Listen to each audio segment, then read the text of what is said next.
Hello everyone, this is 14th lecture on GST, ये goods और service tax पर ये 14वां लेक्चर है। इस लेक्चर में हम व्हाट इज टैक्सेबल इवेंट, कर योग्य घटना क्या है, what is supply under GST, GST के अंतर्गत आपूर्ति क्या है, क्या आपूर्ति से क्या आशय है जानेंगे। और साथ ही साथ शेड्यूल 1, शेड्यूल 2 और शेड्यूल 3 में सप्लाई से संबंधित क्या प्रावधान दिए गए हैं उसको जानेंगे।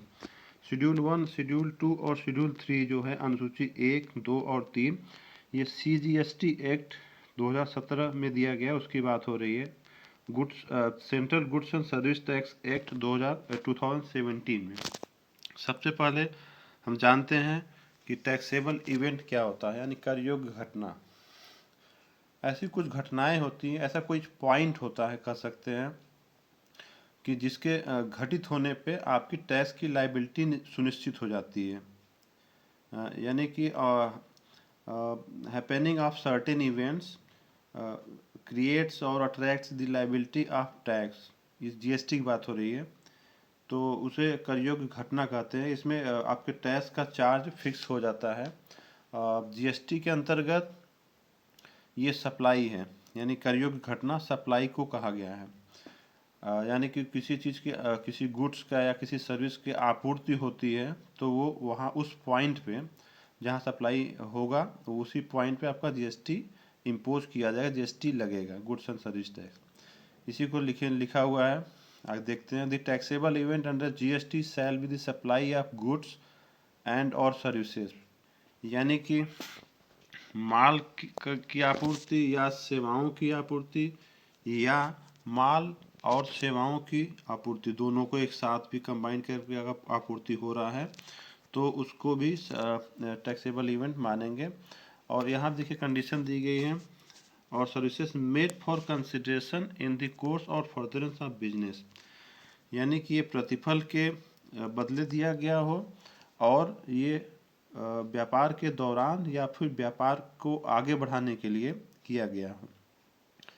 आगे देखिए, the taxable event under the previous indirect tax law such as manufacture sale law provision of service have been subsumed in the taxable event known as supply, यानी जो प्रीवियस इनडायरेक्ट टैक्स लॉ थे, जो अप्रत्यक्ष कर कानून थे, उसमें जो टैक्सेबल इवेंट हुआ करता था, कर योग्य घटना मैन्युफैक्चर हुआ करती थी। मैन्युफैक्चर जो एक्साइज व ड्यूटी वगैरह लगता, सेल वैट में सेल होता था, फिर प्रोविजन ऑफ सर्विस होता था सर्विस टैक्स में।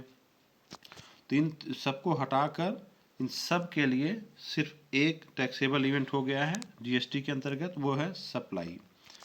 इसी को देखिए हिंदी में लिखा गया है हिंदी वालों के लिए। जीएसटी के अंतर्गत कराधीन घटनाएं वस्तुओं और सेवाओं या वस्तुओं और या सेवाओं के लिए किसी प्रतिफल के प्रयोजन या व्यापार को आगे बढ़ाने के लिए की गई आपूर्ति होगी।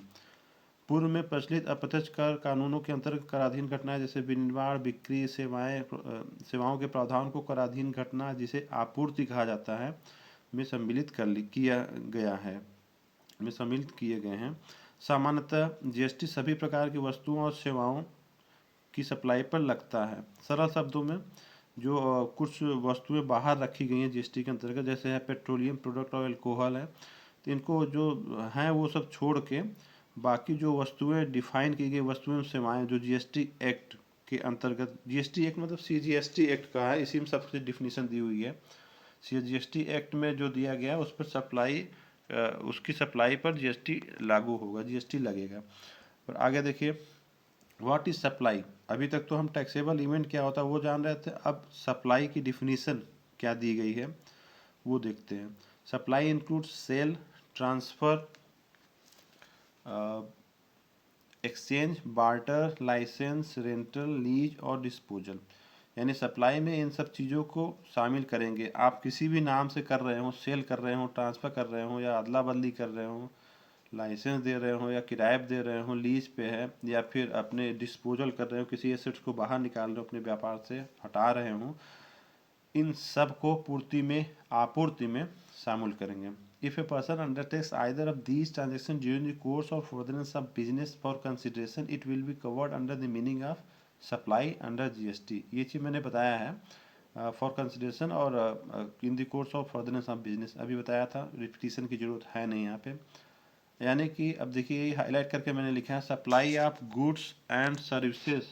यहाँ गुड्स और सर्विसेज अच्छा लिखा, बोथ है लिखा हुआ है। गुड्स और सर्विसेज और goods and services is taxable event in GST. ये एक लाइन में कहा जा सकता है, इसका क्रक्स है ये। इसको हिंदी में लिखा है मैंने, देखिए आपूर्ति बहुत व्यापक शब्द है और इसमें वस्तुओं और या सेवाओं की आपूर्ति के सभी रूप जैसे बिक्री, स्थानांतरण, वस्तु विनिमय, अदला बदली, लाइसेंस, किराया, पट्टा या निपटान है। नहीं, डिस्पोजल वही कह रहा है, किसी एसेट्स को अपने या गुड्स को, सर्विसेज को हटा रहे हैं, दे रहे हैं, वही चीज़ है, किसी भी नाम से बुलाएं। या विचार करने के विचार पर एक व्यक्ति द्वारा व्यापार को आगे बढ़ाने के प्रयोजन के लिए सहमति देना शामिल है इसमें, आपूर्ति में। इसमें सेवाओं का आयात भी शामिल है, यानी इम्पोर्ट ऑफ सर्विसेज भी इसमें सप्लाई में शामिल है। जीएसटी कानून आपूर्ति के दायरे में के भीतर बिना प्रतिफल के कुछ लेन देन को भी शामिल करने की व्यवस्था की गई। इसको हम आगे देखेंगे कि यहाँ तो कह रहा है कंसिडरेशन के बदले ही रहेगा तभी आपूर्ति मानेंगे, लेकिन अभी कुछ है इसके शेड्यूल 1 में दिया हुआ है, आगे देखेंगे। बिना प्रतिफल के भी कुछ आपूर्ति मान लेते हैं, उस पर जीएसटी लगता है। अब देखिए एलिमेंट्स ऑफ सप्लाई, यानी आपूर्ति के तत्व देख लेते हैं। सप्लाई हैज 2 इम्पॉर्टेंट एलिमेंट्स, यानी कि सप्लाई में 2 तत्व है। पहला है supply is done for consideration, अभी इसके बारे में डिस्कस किया है मैंने, थोड़ा सा देख लेते हैं। प्रतिफल के बदले किया गया हो, और दूसरा है it supply is done in the course of furtherance of business. Course यानी व्यापार के दौरान या व्यापार को आगे बढ़ाने के लिए किया गया है, और प्रतिफल के स्वरूप किया गया है। ये 2 तत्व हैं मेन जो है सप्लाई में। ये इंग्लिश में लिखा हुआ है, हिंदी में लिखा हुआ है। यानी एक आपूर्ति का गठन करने के लिए निम्नलिखित तत्वों को संतुष्ट करना आवश्यक है। प्रतिफल के लिए पूर्ति है, और व्यापार के क्रम या व्यापार को आगे बढ़ाने के लिए किया गया है। ये तत्व लिखने आने के बाद ही आपका सप्लाई की डिफिनीशन कंप्लीट होती है पूरी। अब देखिए एग्जाम्पल 1-2 ले लेते हैं उसको समझने के लिए सप्लाई क्या है। Mister A by a chair for ₹1000 for his personal use, यानी 1000 का आप चेयर परचेज करते हैं मिस्टर ए अपने पर्सनल यूज के लिए, लेकिन उसको फिर 5 महीने बाद उसको बेच देते हैं किसी डीलर को, या किसी को भी बेच दिए। तो ये देखिए अब बिजनेस पर्पज से काम नहीं किया गया है, इसलिए इसको सप्लाई नहीं माना जाएगा। इसको आपूर्ति की डिफिनीशन में शामिल नहीं किया गया है, इसको आपूर्ति नहीं मानेंगे। दूसरा देखिए mister B provides free coaching for student, यानी अपने स्टूडेंट्स को ये फ्री में कोचिंग पढ़ाते हैं, कोचिंग देते हैं मिस्टर बी। लो यहाँ पे कोई कंसिडरेशन नहीं है। यहाँ 2 तत्व तो हमने देखा था ना, यहाँ पे ये जो कंसिडरेशन की बात हो रही थी, ये दूसरे वाले एग्जाम्पल में ये कंसिडरेशन नहीं है, इसलिए इसे भी आपूर्ति नहीं मानेंगे। और इसमें देखिए बिजनेस के लिए नहीं किया जा रहा है, इसलिए इसको आपूर्ति नहीं मानेंगे। ये 2 कंडीशन है, 2 तत्व थे, उसी को हमने डिस्कस किया है। सेकेंड एग्जाम्पल में ये पहला वाला है डिस्कस हुआ है, और पहले वाले एग्जाम्पल में ये दूसरे वाला एलिमेंट डिस्कस किया गया है। देखिए वही चीज़ मैंने जो बताया था, how your as specified in schedule 1 of GST act, CGST act की बात ही हो रही है। Certain activities are considered supply even if it is made without consideration, यानी बिना प्रतिफल के भी अगर कुछ ट्रांजेक्शन किए जाए तो सप्लाई माना जाएगा। इसको देखते हैं। Schedule 1 activities to be treated as supply, यानी कोई भी गतिविधि है उसको सप्लाई आपूर्ति मानेंगे। Even if made without consideration, बिना प्रतिफल के अगर ये किया गया तब भी। कौन कौन से हैं देख लेते हैं। इसका हिंदी भी आगे है हिंदी वालों के लिए। पहला देखिए परमानेंट ट्रांसफर और disposal of business assets where input tax credit has been availed for on such assets, यानी कि कोई बिजनेस एसेट्स है, बिजनेस में एसेट्स को यूज होता है, परमानेंट उसका ट्रांसफ़र किया जा रहा है, यानी हटाया जा रहा है, उसको पुराना है कुछ भी कारण से, और उस पर ITC ले लिया गया है, input tax credit. Input tax credit क्या होता है मैंने बताया है पिछले वीडियो में, कुछ वीडियो में देख लीजिएगा, ITC बताया था। तो वही अगर ITC उस पर ले लिया है उस एसेट्स पे और हटा रहा है तो उस पर उसको भी सप्लाई मानेंगे, उसको GST लगाएंगे। दूसरा है देखिए सप्लाई ऑफ गुड्स और सर्विसेज और बोथ बिटवीन रिलेटेड पर्सन और between distinct person as specified in section 25। When made in course और फर्दरेंस ऑफ बिजनेस, यानी कि रिलेटेड पर्सन या डिस्टिंक्ट पर्सन के बीच में ये आपका ट्रांजैक्शन हो रहा है, तो इसको और बिना कंसिडरेशन के हो रहा है तो इसको मान लेंगे सप्लाई है। Provided the gift not exceeding 50,000 rupees in value in a financial year by an employer to an employee shall not be treated as supply of goods or service, यानी एक एम्प्लॉयर एक एम्प्लॉय को gift दे रहा है जो कि 50,000 से कम तक का है, 50,000 एक्सीड नहीं करता, 50,000 तक का है, तो उसको अगर अपना एसेट्स भी दे रहा है एम्प्लॉयर एम्प्लॉय को, तो इसको सप्लाई नहीं मानेंगे। इसको हिंदी में भी है, आगे आप समझ लीजिएगा आराम से। अगला है सप्लाई ऑफ गुड्स। जिस सप्लाई ऑफ गुड्स मानते हैं, ये दो केस है।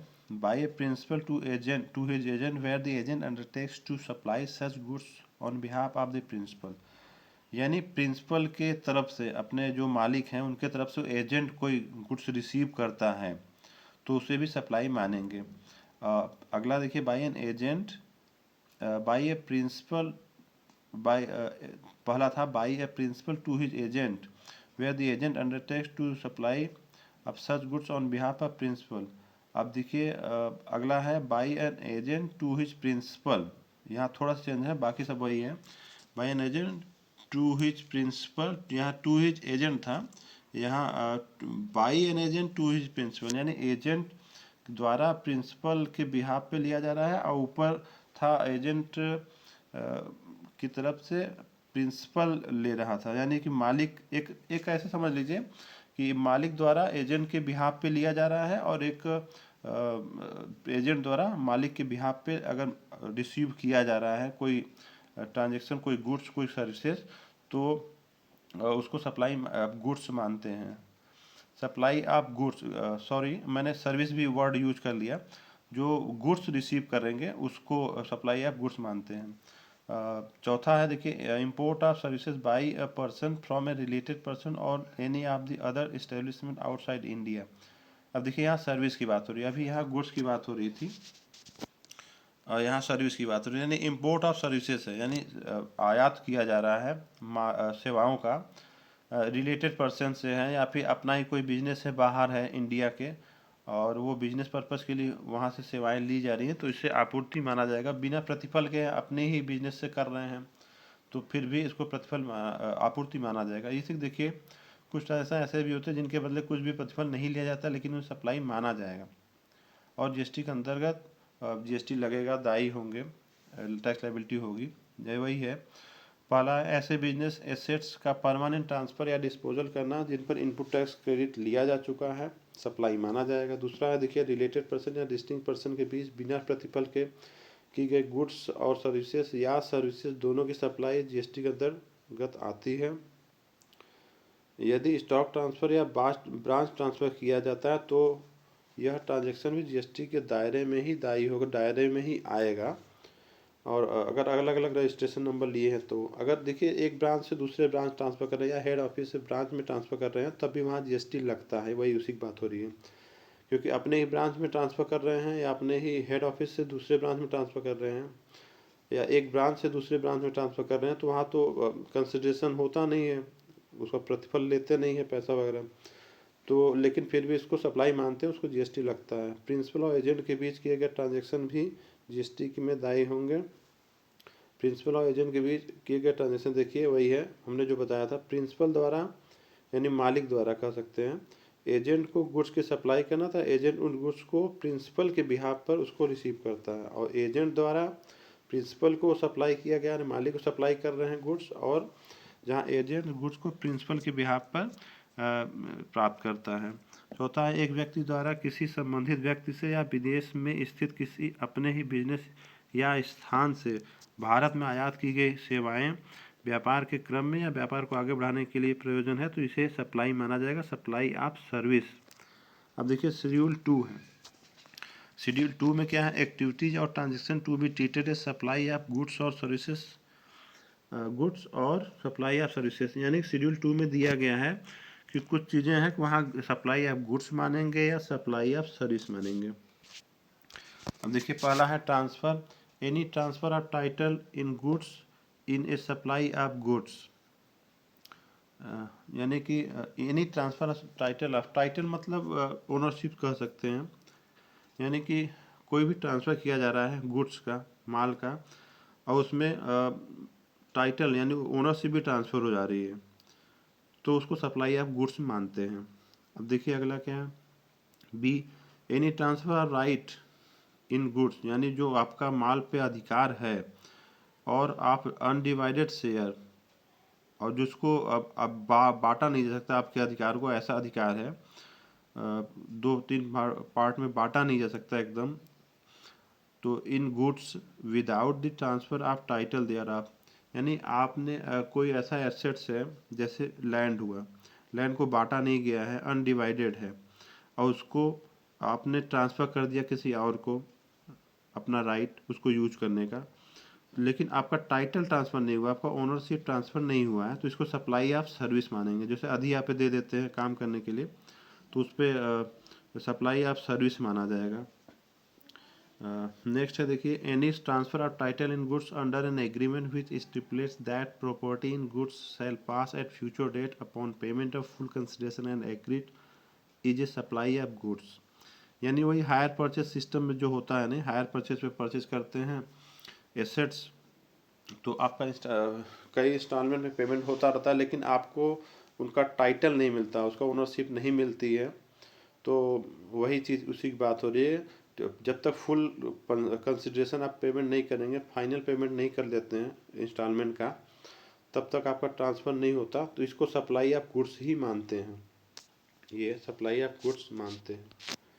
अब अगला देखिए, सेकेंड है land and building, any lease, tenancy, easement, licence to occupy land is a supply of service.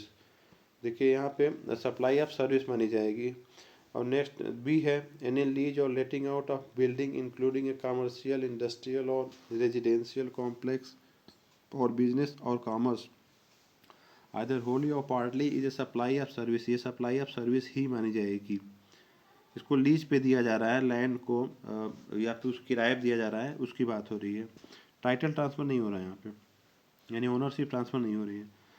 Third देखिए, ट्रांसफ़र ऑफ बिजनेस एसेट्स, यानी बिजनेस एसेट्स की बात हो रही है, where goods forming part of assets of a business are transferred और disposed of, यानी हटा दिया जा रहा है, वेयर वेदर और not for consideration such transfer और disposal is a supply of goods. अभी जो बात हो रही थी कि हमारे पुराना एसेट्स हो गया या किसी कारण से एसेट हटा रहे हैं, तो उसको सप्लाई माना जाएगा, वहाँ कह रहे थे, और यहाँ कह रहे हैं सप्लाई ऑफ गुड्स माना जाएगा। अब कन्फ्यूजन होता है ना, सप्लाई ऑफ गुड्स माने कि सप्लाई ऑफ सर्विस, तो इसी को शेड्यूल 2 में डिफाइन किया गया है, तो क्लेरिफाई किया गया है। चौथा देखिए, supply of service, the following shall be treated as supply of service, ये है, दोनों ए और बी है, दोनों सप्लाई ऑफ सर्विस ही होगा, क्लियर किया गया है। रेंटिंग ऑफ इमूवेबल प्रॉपर्टी, यानी कोई बिल्डिंग वगैरह है उसको रेंट पे दे रहे हैं, तो सप्लाई ऑफ सर्विस है। Construction of a complex building, civil structure और पार्ट देयर ऑफ, इसका कंस्ट्रक्शन करते हैं, जैसे मिस्त्री वगैरह होते हैं बनाते हैं उसको ना, तो सर्विस प्रोवाइड कर रहे हैं, उसकी बात कर रहे हैं। कंपोजिट सप्लाई में भी देखिए प्रॉब्लम आती है, जो सर्विस टैक्स चलता था, वैट चलता था, लगता था ये सब, तो दिक्कत आती थी कितने पार्ट हमारा सर्विस का है, कितना पार्ट हमारा गुड्स है, तो उस पर टैक्स अलग अलग लगता, सर्विस टैक्स अलग था, वैट अलग था। अब जीएसटी हो गया है, लेकिन फिर भी यहाँ पे डिफाइन किया गया सप्लाई ऑफ सर्विस है कि सप्लाई ऑफ गुड्स है, क्लियर करने के लिए, हालांकि लगता सभी पे है जीएसटी।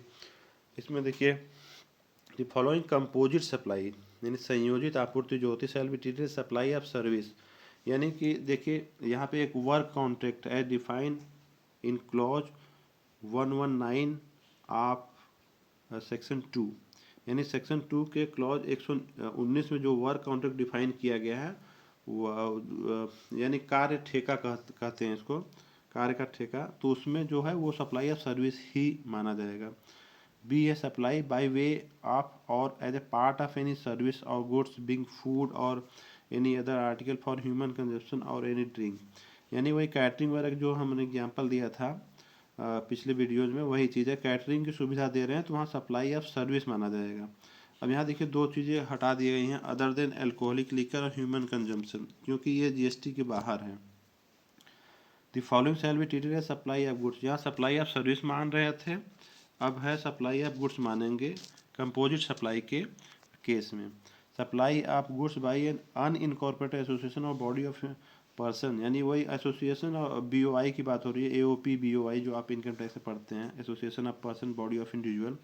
ये अपने मेंबर्स को अगर कुछ देते हैं कैश के बदले में या फिर दे देते हैं, उसका पेमेंट वो बाद में करता रहेगा, तो ये सप्लाई ऑफ गुड्स मानते हैं। अब देखिए उसी के हिंदी में लिखे हैं हस्तांतरण है। यदि किसी सप्लाई को गुड्स का टाइटल ट्रांसफ़र हो जाता है तो इसे सप्लाई ऑफ गुड्स मानते हैं। यदि किसी सप्लाई में बिना टाइटल का ट्रांसफ़र किया यानी ओनरशिप का ट्रांसफ़र किए उसका अधिकार गुड्स का अनडिवाइडेड शेयर ट्रांसफ़र किया जाता है तो सप्लाई ऑफ सर्विस मानते हैं। यदि किसी एग्रीमेंट में आप एग्रीमेंट के आधार पर किसी गुड्स का अधिकार किसी भविष्य की तिथि में हस्तांतरित होगा और पूरा प्रतिफल प्राप्त होने पर उसका जो ओनरशिप है उसको दिया जाएगा तो इसे सप्लाई ऑफ गुड्स मानते हैं, जो हायर परचेज वाला एग्जांपल मैंने दिया था। लैंड एंड बिल्डिंग यानी भूमि और भवन के लैंड को ऑक्यूपाई करने के लिए किसी भी लीज टेनेंसी लाइसेंस को सर्विसेज सप्लाई या सर्विसेज मानते हैं। किसी भी बिल्डिंग या जैसे कॉमर्शियल इंडस्ट्रियल और रेजिडेंशियल कॉम्प्लेक्स वगैरह हैं तो इसको पार्टली या होली लीज पे दिया गया जिसे सप्लाई ऑफ सर्विस मानते हैं। तीसरा है व्यावसायिक संपत्तियों का हस्तांतरण, यही है व्यावसायिक संपत्ति का हस्तांतरण निपटान किया जाता है तो इसे प्रतिफल के बदले में हो या बिना प्रतिफल के सप्लाई ऑफ गुड्स मानते हैं, supply of goods not services. सेवाओं की पूर्ति है, निम्नलिखित को सेवाओं की पूर्ति माना जाए, किसी अचल संपत्ति को किराए पर देना, किसी building complex industrial residential complex का निर्माण करना तो इसे सेवाओं की पूर्ति कहते हैं, सप्लाई ऑफ सर्विस होता है। नेक्स्ट है संयोजित आपूर्ति, किसी संयोजित आपूर्ति को सप्लाई ऑफ सर्विस माना जाएगा निम्नलिखित को। यह वही चीज़ है, वर्क कॉन्ट्रैक्ट है, सेक्शन 2 क्लॉज 119 का है, क्लॉज है, यहाँ पे हम सब सेक्शन के फॉर्म में लिख दिए हैं। और ये देखिए अब ये सप्लाई ऑफ सर्विस हो गया, ये सप्लाई ऑफ गुड्स है कि ये वही है जो एसोसिएशन ऑफ पर्सन और बॉडी ऑफ इंडिविजुअल अपने मेंबर्स को ट्रांसफ़र करते हैं कोई गुड्स तो उसको सप्लाई ऑफ सर्विस गुड्स माना जाएगा। अब देखिए शेड्यूल 3 देख लेते हैं, एक्टिविटी और transaction treated neither as a sale of goods not sale of services, यानी कि निगेटिव लिस्ट है। सेल के बजाय अगर आप सप्लाई ऑफ सर्विसेज सप्लाई कहिए तो ज़्यादा अच्छा है, सेल नहीं, ये सेल नहीं, सेल गलत लिखा गया है।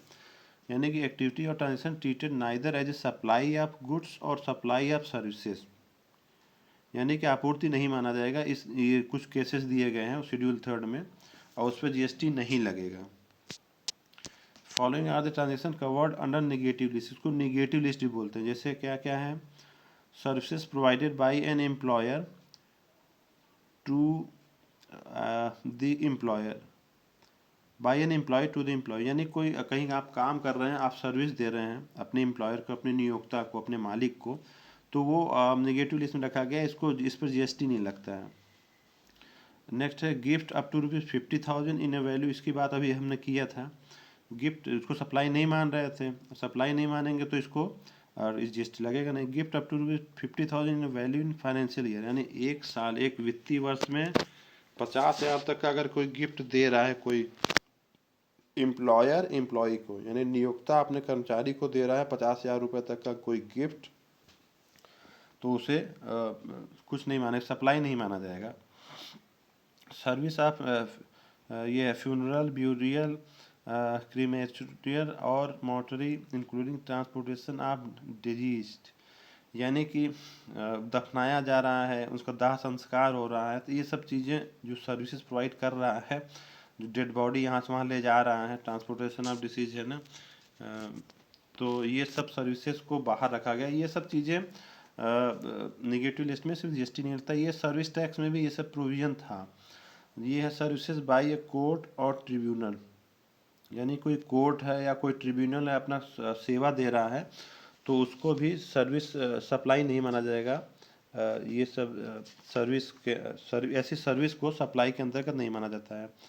फिर है service duties perform by MP MLA MLC members of local body, यानी कि एमपी है मेंबर ऑफ पार्लियामेंट, एमएलए है मेंबर ऑफ लेजिस्लेटिव असेंबली है, एमएलसी है मेंबर्स ऑफ लेजिस्लेटिव काउंसिल, ये जो नेता वगैरह होते हैं ऐसे समझ लीजिए, तो उनके जो ड्यूटी वगैरह हैं वो परफॉर्म कर रहे हैं, जो सेवा दे रहे हैं, तो उनको भी सप्लाई नहीं माना जाएगा, सप्लाई ऑफ सर्विस नहीं माना जाएगा। मेंबर्स ऑफ लोकल बॉडीज में जो नगर पालिका नगर निगम में होते हैं, अध्यक्ष हैं, सदस्य वगैरह होते हैं, उनकी बात हो रही है। तो उसको नहीं मानते हैं, उनकी सर्विसेज को सप्लाई ऑफ सर्विस नहीं मानते। Actionable claim other than lottery, betting and gambling, यानी एक्शनेबल क्लेम, अभियोज्य दावे इसको बोलते हैं, ऐसा कोई है तो उसको नहीं मानते हैं। Other than lottery, betting and gambling, ये देखिए लॉटरी, जुआ वगैरह जो खेलते हैं इसको जीएसटी के अंतर्गत रखा गया, इस पर जीएसटी लगता है। इसको देखिए हिंदी में लिखा है मैंने,